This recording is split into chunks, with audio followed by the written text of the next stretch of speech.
اعوذ باللہ من الشیطان الرجیم بسم اللہ الرحمن الرحیم۔ سب ویڈیو دیکھنے اور سننے والوں کو السلام علیکم۔ ہمارے چینل کے پیارے ویورز، آج ہم تلاوت کریں گے سورہ یوسف کی آیت نمبر 51 اور 52، یعنی کہ آیت نمبر 51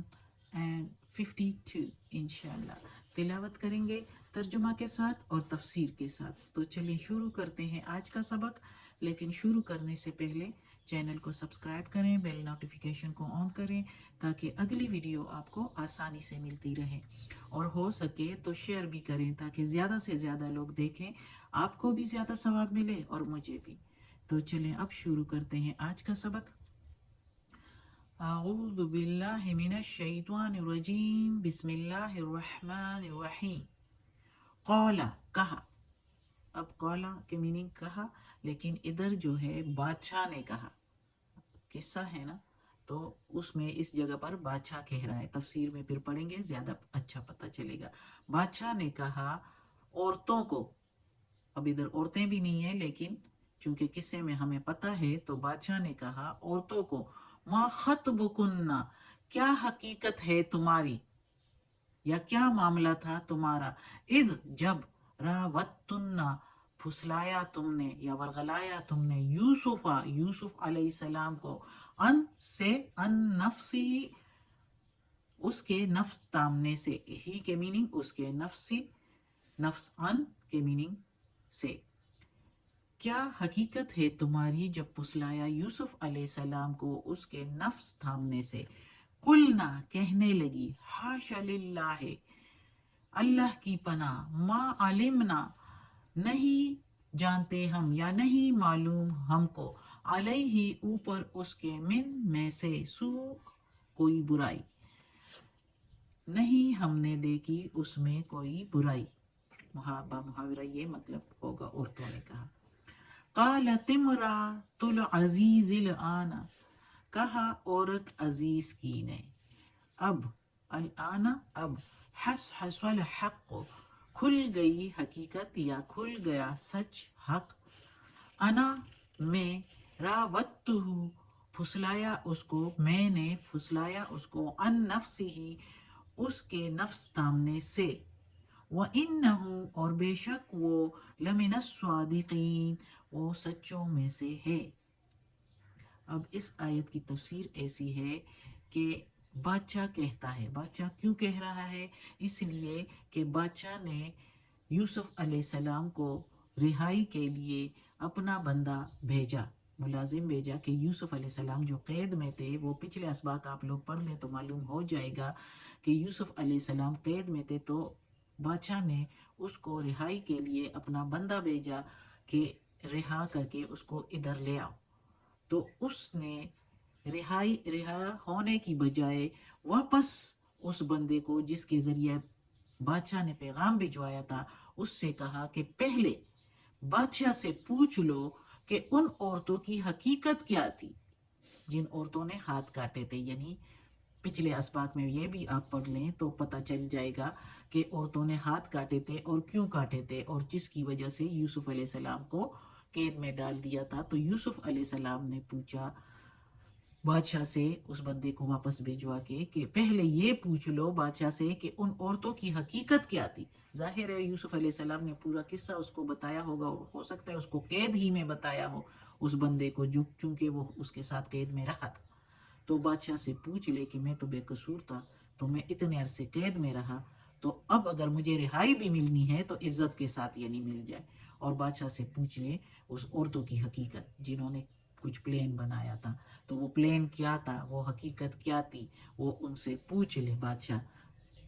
ان عورتوں سے پوچھ لے، پھر مجھے آ کے بتائیں اور مجھے رہائی دیں۔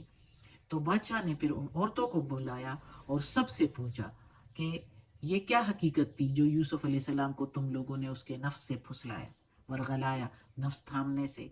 اس کو برائی پر آمادہ کرنے کی تم لوگوں نے جو کوشش کی، یہ ماجرا کیا تھا؟ یعنی بادشاہ نے کوسچن ہی ایسا کیا کہ تم لوگوں نے اس کو پھسلایا، یعنی تم لوگوں نے غلط کیا ہے، تو یہ ماجرا کیا تھا، بولو۔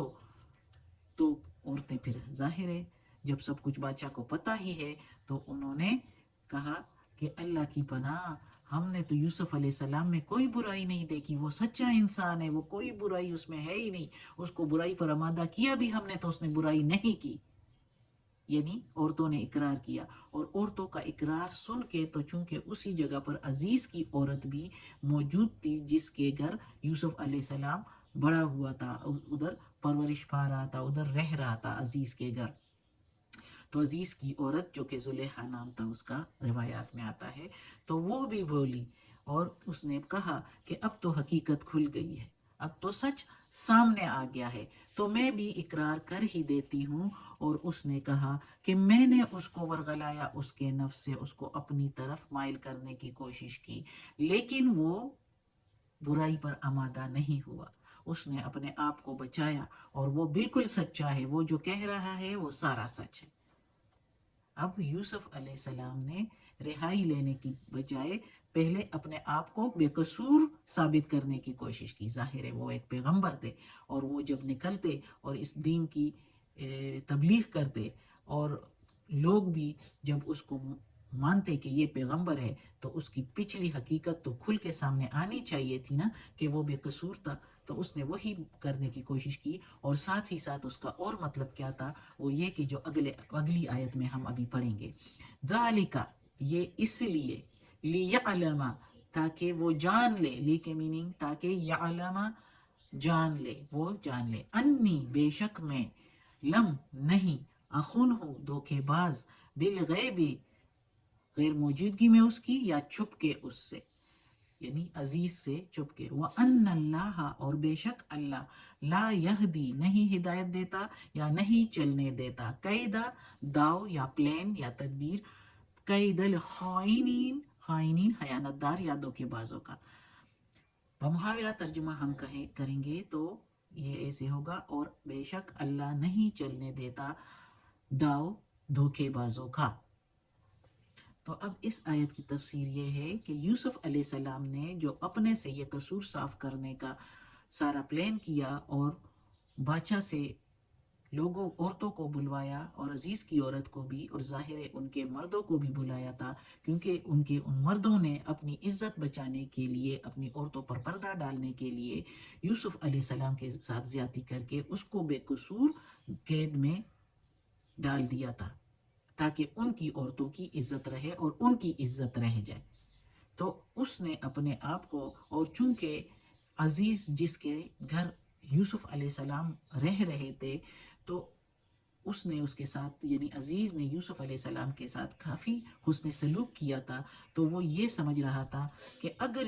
میرے مالک یعنی عزیز کے دل میں تھوڑا سا بھی شک و شبہ ہو کہ میں نے اس کی غیر موجودگی میں کوئی غلط کام کیا، اس کی بیوی کو اپنی طرف مائل کیا ہو، تو وہ جو اس کے دل میں شک و شبہ ہو وہ بھی ختم ہو جائے، اور میں نے اس کی غیر موجودگی میں یا اس سے چھپ چھپ کر کوئی غلط کام نہیں کیا، اس کے ساتھ کوئی دھوکے بازی، کوئی خیانت داری نہیں کی، وہ میرا